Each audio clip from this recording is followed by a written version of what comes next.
Good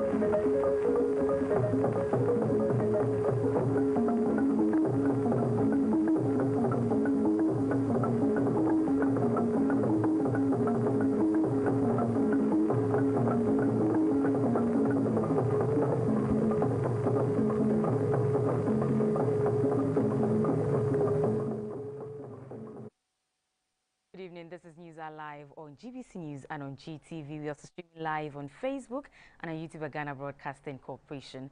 My name is Samuela Kwote. Now the news in detail.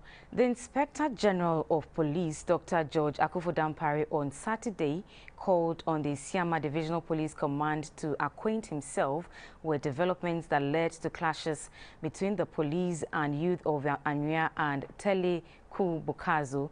The incident was in connection with the alleged killing of an indigene of Tele Bukazo, Mr. Andrew Donko, 33, and injury to 4 others.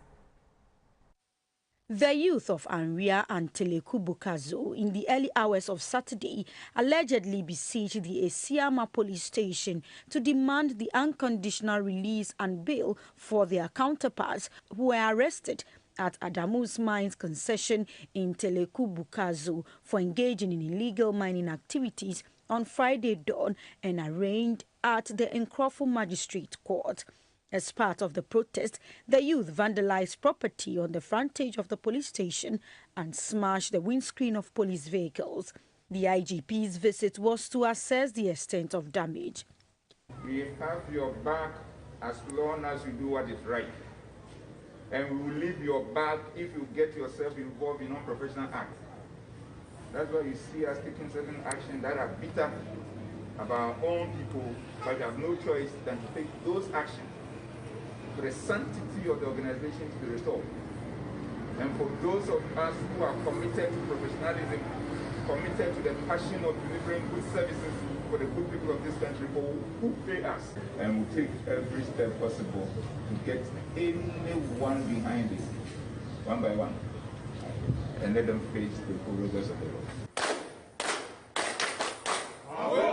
The IGP also visited the chief of Teleku Bukazo. He said the CCTV cameras had captured 30 of the youth who vandalized property at the station, and perpetrators will face the full rigors of the law when investigations are fully conducted. Now, senior police officers of the Motor Traffic and Transport Department, MTTD of the Ghana Police Service, have been sensitized on the new motor insurance database at Koforidua in the Eastern Region. The training organized by the National Insurance Commission is to help the MTTD flash out the activities of middlemen, popularly known as girl boys, who issue fake insurance certificates to unsuspecting drivers. The Motor Insurance Database, MID, was implemented in 2020.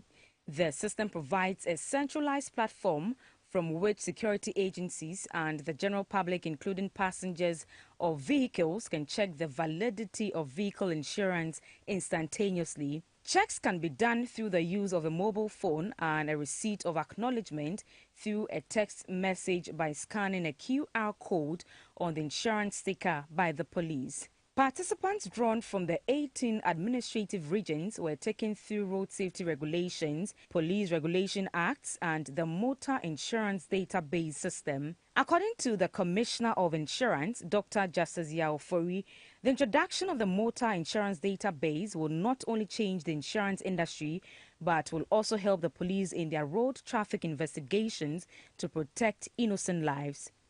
Drivers and vehicle owners have become more cautious and no longer susceptible to the modus operandi of insurance fraudsters. The recent spate of road crashes has become a major concern for many Ghanaians, though the number of deaths have marginally reduced from 517 in the month of January and February 2021 to 469 during the same period in 2022. This is according to your statistics. The Director General of the MTTD of the Ghana Police Service, COP Francis Abuajinyako, commended the NIC for its commitment to support the police in the enforcement of the road traffic regulations. The indiscipline, the carnage are so worrying. And we believe that with the interaction that they've gotten, they will go up there to address issues in regard to indiscipline. The officers also sensitized the drivers on the motor insurance data system to avoid purchasing fake insurance stickers from middlemen. Now, in this special report, we look at a favorite meal for many Ghanaians. A staple of the Ga people of the southeast coast of Ghana, this food became popular among Ghanaians during the grain famine in 1983 in Ghana. Corn, or komi, or tim dokunu kenke, as it is often called, is a fairly heavy meal made with corn or maize. Waba tikom, or tiwit, we will sample the taste of kenke in today's edition of Chopology, which is arguably a savior to many, as it is very filling and when washed down with lots of water assures one of a full tank to function for much of the day. Phase of the kenke production begins with the grinding of the corn or maize into a flour-like texture at the mill before it is semi-cooked on fire by stirring continuously into what is known as aflata or partly cooked dough. The aflata is later kneaded to get rid of any lumps. Additionally, part of the raw dough is mixed with aflata to get a fine texture. While at that, others carefully select the corn husk, which has previously been soaked briefly in water to make it pliable. The aflata is molded into sizable preferred balls according to its price. It is then encased or wrapped in the corn husk. After that, it is put to the boil. The kenke is cooked within 4 hours.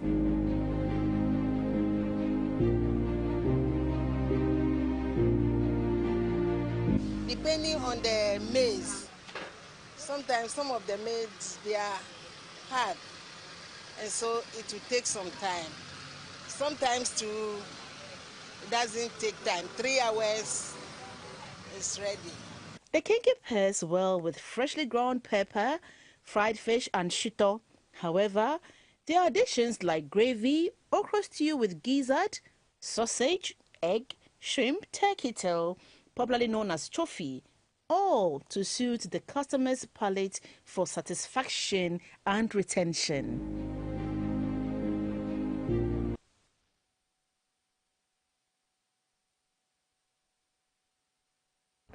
Staff of the Ghana Broadcasting Corporation, GBC, in the Ashanti region have climaxed their Heritage Month with a food bazaar. Staff of the corporation exhibited their cooking skills with mouth-watering dishes.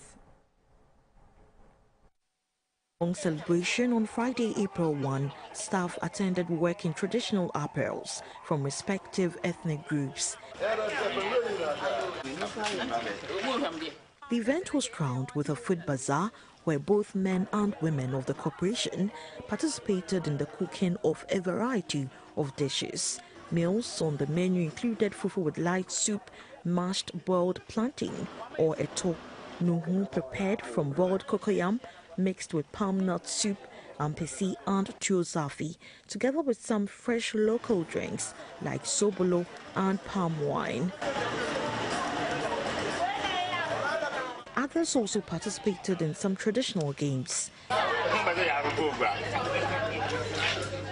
Miss Dora Ayebia Osafo of the marketing department, who prepared fufu with light soup on the day, shared some experience. During the program, I realized that there was a lot of unity. We were happy. There's a lot of stress going on. We have been distressed, and I think if we continue doing this, it will bring us all together. The Ashanti Regional Director of the GBC, Mr. Abubakar Al-Hassan, explained that the food bazaar formed part of GBC's Garden City Radio and Garden City Television's mandate to promote the region's heritage. It is part of our education to the general public. It's core of our job. We are educating people. So it's not just about we eating, it's about telling the people the kind of food we have here, traditional food that we must portray to the public. We must eat even ourselves.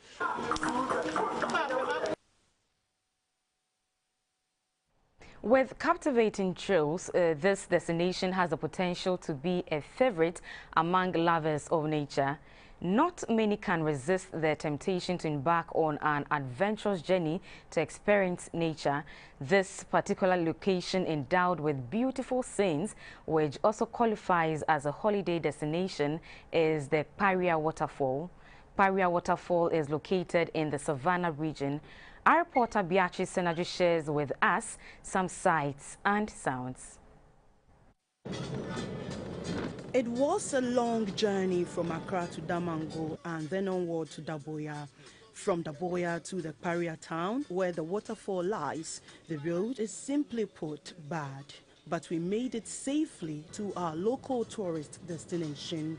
Finally, at Paria, we were further directed to drive for another 30 minutes to the Paria waterfall.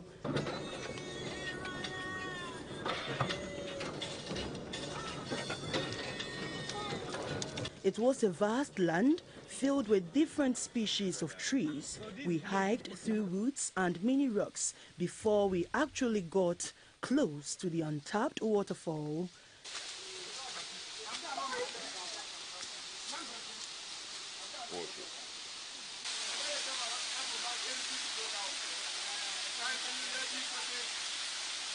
There are two different waterfalls here. This beautiful waterfall is the first and flows from the apex of the mountains and drops slowly into the valley. It is surrounded by beautiful mini rocks placed on each other and different tree species. Abdul Jalil Ibrahim was my tour guide. Our grandfathers, they didn't know that this thing is called waterfall. They used to call it Yakala Nabachuri. That is in our local dialect. So it means, you know how the water is from the top falling, you know, that is Bachuri. That is how they used to know it. So it was officially discovered by a native in our community who used to work at Moli. Getting to the second waterfall was daunting. It was a slippery walk through some streams. Here, the assistance of a tour guide becomes crucial. I finally got help from others before mastering the courage to walk to the next waterfall.